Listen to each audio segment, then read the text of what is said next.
this year I had to go and assess. You know, I'm a member of the Oslo Coalition for Freedom of Religion or Belief. And in 2004 they wanted to start a project in Indonesia, and they didn't really have people who knew the grassroots as well as the more academic sphere.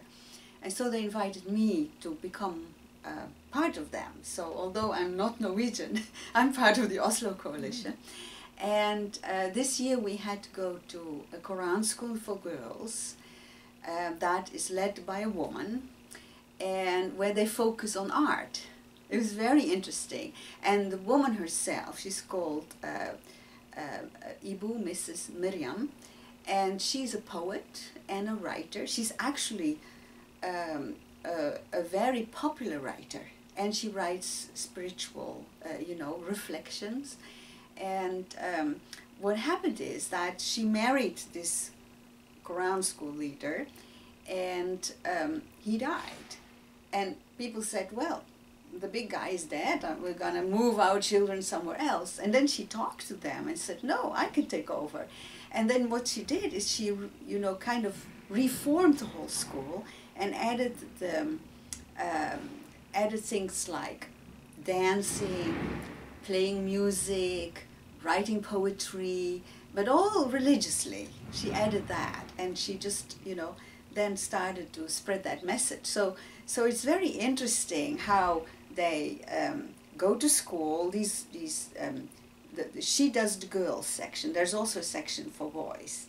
The girls and the boys, they get up like at 4 in the morning, they pray, then they learn the Quran, then they go to school. They go to middle school, high school, some go to college, and then they come back and they repeat what they learned in the morning, the Quranic knowledge that they studied in the morning, and then they focus on art. They draw, they make music, and it was just delightful. It was wonderful to be there, and they played for us, and they danced for us, and then they wanted to discuss with us. They called that a spontaneous discussion, and they wanted to know, who are you, why are you here, what brings you here. And it was very interesting just to, to be together and discuss things. And then we went and we sat with Mrs. Maria, and we sat also with some of the male leaders, and we talked with them about their work, about their vision, and it was very interesting. One of them, he used to be a member of the National Commission Against Violence Against Women, which is an official government-sponsored commission. And he was in charge of minorities and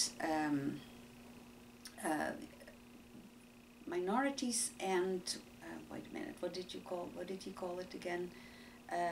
Discord, minorities and discord. And so he would go to these places where people are being attacked.